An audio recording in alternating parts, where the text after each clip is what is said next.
नमस्कार, मैं ज्योति श्रीवास्तव। आप देख रहे हैं सी न्यूज भारत। वक्त हो चुका है न्यूज बुलेटिन का, जिसमें बात होगी जौनपुर की, जहां ग्राम बसगीत गांव में मानवता और सामाजिक सरोकार की सराहनीय मिसाल देखने को मिली है। साथ ही बात होगी कोटा की, जहां पुलिस महानिदेशक ने जुआ, सट्टा व ड्रग्स पर ताबड़तोड़ कार्यवाही करने के आदेश दिए हैं। साथ ही बात होगी मेरठ की, जहां भैंसे चोरी की घटना में वांछित 2 अभियुक्तों को गिरफ्तार किया गया है। ऐसी तमाम खबरों पर विस्तार से करेंगे चर्चा, लेकिन आइए उससे पहले नजर डाल लेते हैं इस वक्त की टॉप हेडलाइंस पर।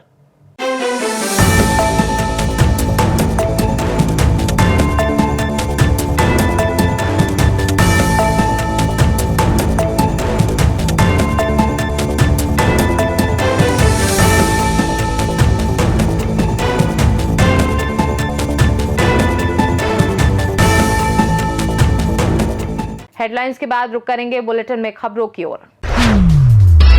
जौनपुर के किराकत तहसील क्षेत्र अंतर्गत ग्राम बसगीत में कड़ाके की ठंड को देखते हुए ग्राम प्रधान राम प्रसाद यादव उर्फ गुड्डू द्वारा असहाय व जरूरतमंद ग्रामीणों के बीच 475 उच्च गुणवत्ता वाले कंबलों का वितरण किया गया। पूर्वाह्न 11:15 बजे आयोजित कार्यक्रम में मुख्य अतिथि क्षेत्राधिकारी अजीत कुमार रजक ने भी कंबल वितरित कर इस पहल की सराहना की। ग्राम प्रधान ने कहा कि ठंड में कोई भी गरीब ठिठुरन को मजबूर ना हो, इसी उद्देश्य से यह आयोजन किया गया। कार्यक्रम में कई जनप्रतिनिधि व ग्रामीण मौजूद रहे और सभी ने इस समाज सेवी कार्य को सराहनीय बताया। ये प्रोग्राम, एक कंबल वितरण का प्रोग्राम हमारे निवास में हर साल परिवार समझ के होता है। पूरे गांव के लोग, हमारे यहाँ 500-600 फैमिली जो भी है, सबको कंबल बांटा जाता है हर साल और आगे भी निरंतर बांटा जाएगा। यह कार्यक्रम कितने सालों से लगातार? ये लगातार 5 साल से हो रहा है, आगे भी निरंतर होता रहेगा। और मेरा अपील है कि ये कार्यक्रम की वजह से हर लोग आगे बढ़े और हर लोग इच्छुक होकर अपने अपने गांव में, अपने अपने एरिया में करें, ताकि गरीबों का विकास हो। जौनपुर से सी न्यूज संवाददाता प्रवीण कुमार की रिपोर्ट। कोटा शहर पुलिस महानिदेशक ने कोटा शहर में जुआ, सट्टा व ड्रग्स पर अब ताबड़तोड़ कार्यवाही करने को कहा। सूचना देने वालों का नाम गोपनीय रखा जाएगा। हम लोग हमेशा तत्पर है। अगर किसी को आशंका हो कि हमारे थाने लेवल पे या कहीं से सूचना आउट हो सकती है, तो बेझिझक कोई भी व्यक्ति मुझसे या हमारे एसपी साहिबा से या एडिशनल एसपी सीओ, जिसमें वो कंफर्टेबल हो, आकर बताए हमें और हम 100% कार्रवाई करेंगे। मैंने ये भी देखा है कि जुआ, सट्टा और जो ड्रग्स की आदत के कारण उनके परिवारजन बहुत परेशान रहते हैं, परंतु वो उसी परिवार जो आदी है उसके डर के मारे पुलिस को बता नहीं पाते हैं। तो हम ये भी आश्वस्त करते हैं कि अगर ऐसी कोई हमें सूचना देगा तो उसका नाम भी गुप्त रखेंगे और हमारा प्रयास ये भी होगा कि पुलिस एक कैंप लगाए। अगले कुछ दिनों में हम प्रयास कर रहे हैं, जिसमें जो ड्रग्स के आदी लोग हैं उनको हम चिन्हित कर रहे हैं, ताकि उनको नशा मुक्ति की ओर लेके जाए, क्योंकि वो भी पराश्रित हो जाते हैं कि उसके बिना वो रह नहीं पाते। तो मैं उनके परिवारजनों से भी अपील करूंगा और आस पड़ोस में छोटी मोटी जगह, ठेलों पे, थड़ी पे कोई दुकान में बेचा जा रहा हो तो उसके बारे में हमें अवगत कराएं। बहुत बहुत आभार। कोटा से सी न्यूज संवाददाता सुरेश कुमार पटेरिया की रिपोर्ट। कोटा शहर में इन दिनों चाकूबाजी की घटना लगातार बढ़ती जा रही है। इसको लेकर कोटा पुलिस अधीक्षक तेजस्विनी गौतम, चाकूबाजी करने वाले आरोपियों को बख्शा नहीं जाएगा, साथ ही चाकू बेचने वाले व्यापारियों को भी गिरफ्तार किया जाएगा, मीडिया के माध्यम से बात साझा की है। बहुत लंबे समय से होती रही हैं, हर साल उनमें बढ़ोतरी हुई है। इस साल पिछले साल के मुकाबले अगर मैं आंकड़ों की बात करूं तो 102 ऐसे केसेस थे जो चाकूबाजी के 2024 में दर्ज हुए थे, जिनके मुकाबले अभी तक केवल 88 केस दर्ज हुए हैं, जिसमें 14% की डिक्रीज है। इसी के साथ साथ जैसा कि श्रीमान आईजी साहब ने भी बताया, अब हमने सारे एसएचओज और सीओज को मीटिंग लेकर ये निर्देश दे दिए हैं कि जो चाकूबाजी की घटना में चाकू प्रयोग होता है वो कहां से लाया गया है, उसके बेचान करने वाले व्यक्ति के लिए भी जांच पड़ताल हो कि उसने उस चाकू को कैसे दिया, और यदि वो इलीगली सेल कर रहा है तो उसके खिलाफ भी विधिवत धाराओं में कार्रवाई की जाने का आगे हम प्रस्तावित करेंगे और साथ में उसको मुलजिम लगाएंगे। साथ ही नाबालिग बच्चे जो चाकूबाजी का अत्यंत यूज कर रहे हैं, उसमें भी हम अभिभावकों की और जो पेरेंट्स की जिम्मेदारी है उसको विधि अनुसार तय करने का भी एक काउंसलिंग सेशन, और अगर उनकी मिली भगत है तो उनके खिलाफ भी विधिवत धाराओं में कार्रवाई करना सुनिश्चित करेंगे। इस बार जो चाकूबाजी की घटनाएं पिछले 1 महीने में जो हुई हैं उसका जब विश्लेषण किया गया तो हमने ये पाया कि ज्यादातर चाकूबाजी आपस में आपसी कलेश या कुछ जैसे पड़ोसियों के बीच में कोई विवाद है, गाड़ी खड़ा करने को लेकर, या आपसी कोई दारू पीकर 2 दोस्तों में लड़ाई हो गई, इस तरीके की घटनाएं ज्यादा हुई। गैंग वार या गैंग्स जो चाकूबाजी करके लूट फरोख्त करती थी या जो कोई परेशान करती थी, डराती धमकाती थी, ऐसे चाकूबाजी की घटनाएं कम हुई हैं। ओवरऑल भी चाकूबाजी की घटनाएं कम हुई हैं और हम निरंतर ये प्रयास कर रहे हैं कोटा शहर पूरी पुलिस हमारे डीआईजी साहब के निर्देशन में, डीजी साहब के निर्देशन में, कि कोटा शहर को हम चाकूबाजी की घटनाओं को निरंतर कम करते हुए जनता की सुरक्षा के लिए और बेहतर काम कर सकें। कोटा से सी न्यूज संवाददाता सुरेश कुमार पटेरिया की रिपोर्ट। कोटा शहर पुलिस ने ऑपरेशन गरुड़ व्यू के तहत अनंतपुरा थाना क्षेत्र में बड़ी कार्यवाही करते हुए मिनी ट्रक में नकली इलेक्ट्रिक जनरेटर नुमा कंटेनर बनाकर छिपाया गया 12 क्विंटल 68 किलो अफीम डूडा चूरा बरामद किया, जिसकी अंतर्राष्ट्रीय कीमत करीब 1.5 करोड़ रुपए आकी गई है। ट्रांसपोर्ट नगर रोड पर मुखबिर की सूचना पर की गई घेराबंदी के दौरान जोधपुर निवासी जसराम चौधरी को गिरफ्तार किया गया, जबकि 64 कट्टों में भरा मादक पदार्थ जब्त किया गया है। पुलिस अधीक्षक कोटा शहर तेजस्विनी गौतम के अनुसार आरोपी के खिलाफ एनडीपीएस एक्ट में मामला दर्ज कर तस्करी नेटवर्क से जुड़े अन्य लोगों की तलाश की जा रही है। कोटा से सी न्यूज संवाददाता सुरेश कुमार पटेरिया की रिपोर्ट। मेरठ के थाना जानी क्षेत्र में पशु चोरी के मामलों में वांछित 2 पशु चोरों को पुलिस ने मुठभेड़ के दौरान गिरफ्तार किया है, जिसमें एक अभियुक्त गोली लगने से घायल हो गया। वरिष्ठ पुलिस अधीक्षक मेरठ के निर्देश पर चलाए जा रहे अभियान के तहत बाफर बंबा से सिसोला मार्ग पर वाहन चेकिंग के दौरान बदमाशों ने पुलिस पर फायरिंग की, जिसकी जवाबी कार्यवाही में अभियुक्त आसिफ घायल हुआ, जबकि रमजान को गिरफ्तार कर लिया गया। अभियुक्तों के कब्जे से 2 तमंचे, 315 बोर, 2 जिंदा कारतूस, 2 खोखा कारतूस तथा एक बुलेरो पिकअप बरामद की गई। पूछताछ में दोनों ने 2-3 दिसंबर 2025 की रात ग्राम पांचली से भैंस चोरी की घटना स्वीकार की। साथ ही अन्य थानों के मामलों में भी वांछित होना सामने आया। पुलिस ने संबंधित धाराओं में मुकदमा दर्ज कर आगे की विधिक कार्यवाही शुरू कर दी है। दिनांक 14 दिसंबर 2025 को थाना जानी क्षेत्र के सिसोला बम्बा के पास संदिग्ध वाहन और व्यक्तियों की जब आज चेकिंग लगाई गई थी, तभी एक महिंद्रा पिकअप ट्रक वहां से चेकिंग पोस्ट पर आया, जिसको रोकने का प्रयास किया गया पुलिस टीम द्वारा। इस पिकअप ट्रक में मौजूद 2 व्यक्तियों द्वारा पुलिस टीम पर फायर खोला गया, जिसमें आत्मरक्षा पुलिस टीम ने भी इन पर फायर खोला, जिसमें एक व्यक्ति जिसका नाम आसिफ है, इसके पैर में गोली लगी है, इसको उपचार हेतु अस्पताल में भर्ती भी कराया गया है। वह दूसरा व्यक्ति जिसका नाम रमज़ान है, इसको भी मौके से गिरफ्तार किया गया और इनके पास से 2 अवैध तमंचा भी बरामद किए गए। प्रारंभिक पूछताछ में इन लोगों ने बताया है कि थाना जानी पर मुकदमा संख्या 591/25 जो कि पशु चोरी का मुकदमा है, उसमें इन्हीं लोगों द्वारा ये घटना कारित की गई थी। आसिफ का आपराधिक इतिहास 21 मुकदमों का है। एक जघन्य किस्म का अपराधी है। वह रमज़ान के ऊपर भी 8 से ऊपर मुकदमे पंजीकृत हैं। इसमें थाना जानी पर अग्रिम विधिक कार्रवाई की जा रही है। मेरठ से सी न्यूज संवाददाता आमिर अंसारी की रिपोर्ट।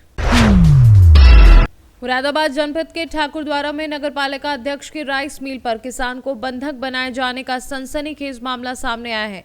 ग्राम कमलापुरी खालसा निवासी किसान चंद्रपाल पुत्र प्रेम सिंह ने आरोप लगाया कि सरकारी धान क्रय केंद्र के तहत धान बेचने के बाद जब वह भुगतान लेने राइस मिल पहुंचा तो मुंशी ने पहले अंगूठा लगवाया और खाते में पैसा आते ही 36,000 रुपये कमीशन की मांग की। ना देने पर गेट बंद कर उसे बंधक बना लिया।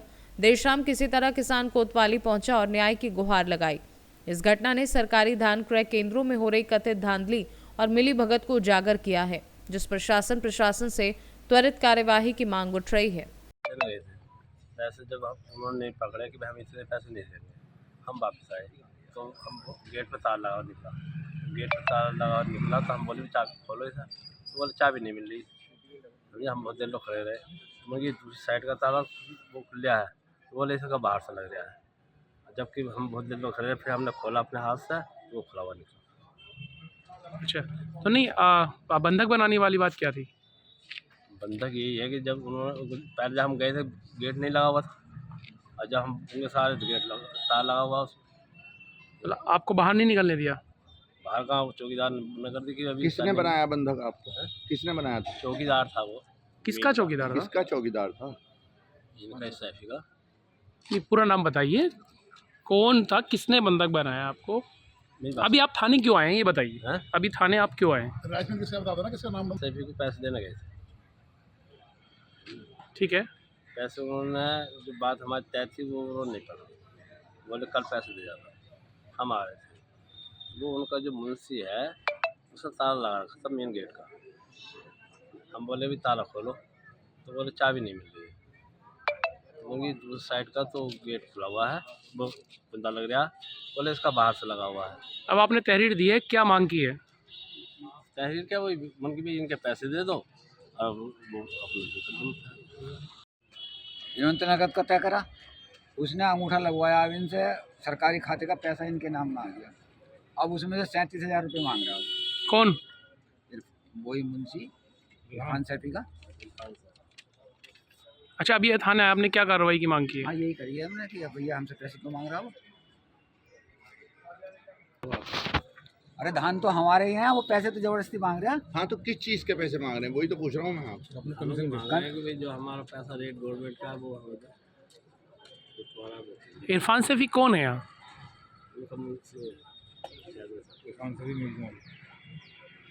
चेयरमैन है। कोई बंधक बनाने वाली बात क्या थी? बंधक तो यही मैंने बताया थी, पैसे मांग रहे हैं ना इनसे उल्टे। ये अभी सुबह हमारे पास आए पार्टी कार्यालय पर, इन्हें जो है सैफी राइस मिल है काकूदारा में, उनके यहाँ इन्होंने अपना धान तुलवाया। उसके बाद इनके खाते में जो पैसे आए थे उस पर सैफी राइस मिल वाले जो हैं डिमांड कर रहे हैं कि उन्हें जो है 37,000 रुपये दिए जाएँ, कमीशन के खाना चाह रहे हैं बीच में, जबकि सरकार ने जो इनके खाते में पैसा डाला है वो किसी और का उस पर अधिकार नहीं है, सिर्फ किसान का अधिकार है। यही बात करने हम ये थाने आए थे। यानी कि जब ये पैसे वहाँ पहुँचे, इन्हें फ़ोन करके बुलाया गया, जैसे बता रहे हैं इन्हें फ़ोन करके बुलाया और ये वहाँ पर पहुँचे हैं। उसके बाद इनसे पैसे की डिमांड करी गई, इन्होंने जो है मना कर दिया पैसे देने के लिए। बाद में उन्होंने जो है कुंदा लगा दिया गेट का और बाहर से लगा दिया ताला, इन्हें भ्रमित करने के लिए, ताकि ये डर और दबाव में आके पैसा हमारा पूरा दे दें। किसने मांग की थी ये पैसे की? कौन है यहाँ, किस पद पर? सैफी राइस मिल पर रिहान है कोई, उसने डिमांड करी थी। के मालिक का नाम इरफान सैफी है, वर्तमान में चेयरमैन है नगर पालिका ठाकुरदारा। क्या मांग की है अब आपने यहाँ? अब कुछ नहीं, जो किसान के पैसे आए हैं वो उसके खाते में। नहीं, कोतवाली आप आए हैं, यहाँ क्या मांग की है?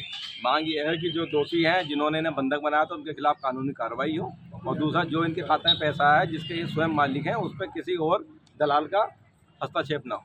मुरादाबाद से सी न्यूज़ संवाददाता देशरतन सिंह की रिपोर्ट। लिट्टीपाड़ा के सिमलोंग ओपी क्षेत्र अंतर्गत धरमपुर सिमलोंग मुख्य सड़क पर कुटलो के पास रविवार देर शाम तेज रफ्तार मोटरसाइकिल सड़क किनारे खड़ी ट्रैक्टर के पीछे जा टकराई, जिससे बाइक सवार 2 लोगों की मौके पर ही मौत हो गई। मृतकों की पहचान दरादर गांव निवासी 28 वर्षीय लखिंदर लोहार और 50 वर्षीय साइमन लोहार के रूप में हुई है, जो मजदूरी कर चटकम से घर लौट रहे थे। सूचना पर ओपी प्रभारी अरविंद कुमार राय पुलिस बल के साथ मौके पर पहुंचे और दोनों शवों को सामुदायिक स्वास्थ्य केंद्र लाया गया, जहां डॉक्टरों ने उन्हें मृत घोषित कर दिया। पुलिस ने शव को पोस्टमार्टम के लिए पाकुड़ भेजने की प्रक्रिया शुरू कर दी है तथा दोनों वाहनों को जब्त कर आगे की जांच की जा रही है। पाकुड़ से सी न्यूज़ संवाददाता पंकज भगत की रिपोर्ट। प्रयागराज के मेजा विधानसभा क्षेत्र अंतर्गत गौसौरा स्थित दुर्गावती इंटरनेशनल स्कूल में 7 दिसंबर से आयोजित 7 दिवसीय श्रीमद् भागवत कथा का भव्य समापन हुआ, जिसमें महाराज राघवाचार्य जी ने कथा का रसपूर्ण वर्णन किया। समापन अवसर पर आयोजक सुशील मिश्रा व स्वतंत्र मिश्रा ने महाराज का स्वागत व विदाई की। कार्यक्रम में पूर्व केंद्रीय मंत्री अश्वनी चौबे, पूर्व जिलाधिकारी एस.के. पांडे, पूर्व कैबिनेट मंत्री राकेश धर त्रिपाठी सहित अनेक गणमान्य लोग उपस्थित रहे। विदाई संदेश में राघवाचार्य महाराज ने सनातन परंपरा को जीवित रखने का आह्वान किया। वहीं आयोजन के दौरान विद्यालय परिसर में पौधारोपण कर गौ सेवा भी की गई। मेजा में जो आपको भव्य दरबार सजा, क्या कहेंगे मेजा वासियों के और प्रयागराज वासियों को। मेजा की इस धरती पर दुर्गावती इंटर कॉलेज एवं स्कूल जो संस्था है, इस संस्था के प्रांगण में सप्तदिवसीय श्रीमद् भागवत कथा का दिव्य आयोजन हुआ और भागवत भगवान का दरबार लगा। हम लोग तो भगवान के ही सेवक हैं, दरबार तो भगवान का ही है और बड़ा ही अद्भुत कार्यक्रम हुआ। और इस दुर्गावती इंटर कॉलेज के प्रबंधकर्त्री डॉक्टर स्वतंत्र मिश्रा जी और उनके पति देव सुशील मिश्रा जी ने बड़े ही उत्साह के साथ इस कार्यक्रम को आयोजित किया और विशेष रूप से अपने माता पिता एवं अपने परिजनों के कल्याण के लिए उन्हें श्रीमद् भागवत की कथा सुनाने के लिए और साथ साथ यहाँ के समाज, यहाँ के लोगों को श्रीमद् भागवत की कथा का आस्वादन कराने के लिए इस भव्य कथा का आयोजन हुआ और बड़ी दिव्यता रही। और सुशील मिश्रा जी ने और स्वतंत्र मिश्रा जी ने बड़े ही उदारता से और सहृदयता से और बड़ी ही विनम्रता से आए हुए अतिथियों का खूब स्वागत किया। और इन 7 दिनों में अनेकानेक विशिष्ट अतिथि लोग आए और कथा सुनकर यहाँ के वातावरण को देख करके बड़े प्रसन्न हुए। और हम सभी लोगों को भी बड़ी प्रसन्नता है कि 7 दिन गंगा की इस धरती पर, विंध्य की इस धरती पर श्रीमद् भागवत की कथा सुनाने का अवसर प्राप्त हुआ। और श्रीमद् भागवत महापुराण के माध्यम से हमने जो कथा सुनाई, पूर्वाचार्यों से, गुरुजनों से जो हमने सीखा या हमने जाना है, तो यहाँ अधिकतम उन विषयों को हमने समाज में रखने का और समाज में उसकी उपयोगिता क्या है ये बताने का हमने प्रयत्न किया। और अब श्रोताओं से हमारी यही प्रार्थना होगी कि श्रुतम हरति पापानि, सुनने से पाप का नाश तो होता ही है, लेकिन सुनने के बाद उसे हम अपने जीवन में उतार लें, उसका जो सार है उसे अपने जीवन में हम ग्रहण करें तो जीवन में परिवर्तन आता है और कथा जीवन को बदल देती है और जीवन को सही दशा और दिशा प्रदान करती है। तो हम यहाँ के श्रोताओं को भी बहुत बहुत धन्यवाद देंगे और उनसे यही प्रार्थना भी करेंगे। और यहाँ के श्रोता भी सराहनीय हैं और धन्यवाद के पात्र हैं, जिन्होंने बड़े ही धैर्य से मुझे सुना। आज के युग में जहाँ मनोरंजन और अनेक प्रकार के साधन और अनेक प्रकार के उपकरण उपस्थित करने पर ही लोगों का मन किसी कार्यक्रम में स्थिर होता है, फिर भी यहाँ के श्रोताओं ने धैर्यपूर्वक, शांतिपूर्वक 4-4, 5-5 घंटे बैठकर कथा को श्रवण किया। इसलिए निश्चित रूप से यहाँ के श्रोता बड़े ही सुबुद्ध हैं और बड़े ही धर्मशील हैं और विषयग्राही हैं, विषय को ग्रहण करने की क्षमता उनके अंदर है, ये मेरा अनुभव रहा। और इस कथा के माध्यम से सबका मंगल हो, सबका कल्याण हो। और ये दुर्गावती इंटर कॉलेज जहाँ सरस्वती की सेवा हो रही है, सरस्वती का समाराधन हो रहा है, विद्या का मंदिर है, यह विद्या मंदिर और भी उत्कर्ष को प्राप्त हो और यहाँ जो पढ़ें बच्चे वो पढ़ करके एक संस्कार लेकर के यहाँ से जाएं और एक भारतीयता का संस्कार, एक सच्चे नागरिक बने, एक सच्चे मनुष्य बने, यही हमारी प्रार्थना होगी। और निश्चित रूप से इस भागवत कथा का और इस अनुष्ठान का यही पुण्य होगा, यही इसकी ऊर्जा होगी कि इस विद्यालय की गरिमा और दिव्य बढ़े और यहाँ जो पढ़ें वो पढ़ करके योग्य बन करके एक अच्छे नागरिक बन करके देश की सेवा करें। इसी संभावना के साथ, इसी भावना के साथ हम अपनी बात आपको गुरुजी एक सवाल और है कि सुशील भैया की शुरू से मांग रही कि हिंदुस्तान हिंदू राष्ट्र घोषित किया जाए। देखिए, इस पे भी आप कुछ कह सकते? हिंदू राष्ट्र घोषित किया जाए, घोषित हो जाना तो ठीक है, अच्छी बात है, वो भी हो जाए तो आपत्ति नहीं है। लेकिन हमारा जहाँ तक विचार है कि हम जो हिंदू लोग हैं, हिंदू लोग जिस देश में अधिकतम मात्रा में रहते हैं वो तो स्वतः हिंदू राष्ट्र है। यहाँ के पर्वत हमारे हैं, यहाँ की नदियाँ हमारी हैं, गंगा, जमुना, सरस्वती, हिमालय, विंध्य, सारे पर्वत, बड़े बड़े तीर्थ और बड़े बड़े नगर हमारे हिंदुत्व के इतिहास से जुड़े हुए हैं। और यहाँ का बहुसंख्यक समाज, हिंदू समाज तो हिंदू राष्ट्र तो है, लेकिन वैधानिक रूप से भी अगर ये हिंदू राष्ट्र घोषित हो जाए तो इसके लिए और भी प्रसन्नता है, इसके लिए हम बधाई देते हैं। और निश्चित रूप से हो जाए तो अच्छी बात है। लेकिन इसके साथ साथ यह है कि हिंदू राष्ट्र तभी ये मजबूत होगा और हिंदू राष्ट्र यह समृद्ध होगा कि हर हिंदू अपने धर्म का पालन करे और अपने धर्म की निष्ठा को समझे और अपने सनातन धर्म के स्वरूप को जीवन में अपनाने का प्रयत्न करे। आज जो हिंदू समाज दिग्भ्रमित हो रहा है अथवा उसकी विचारधाराएं बदल रही हैं पाश्चात्य प्रभाव के कारण, तो उस हिंदू समाज को भी हमें बचाने की आवश्यकता है कि उनको हम अपने भारतीय विचारधारा, हिंदुत्व की विचारधारा से परिपूर्ण रखें। और हिंदू सदा यहाँ बना रहेगा तो ये हिंदू राष्ट्र है ही है। और वैधानिक रूप से, संवैधानिक रूप से भी हिंदू राष्ट्र घोषित हो, ये हमारी कामना है। और सुशील जी का यह विचार उत्तम है और ये हिंदू राष्ट्र भारत घोषित भी हो आधिकारिक रूप से, यह भी एक अच्छी बात है। प्रयागराज से सी न्यूज संवाददाता बुद्धसेन वर्मा की रिपोर्ट।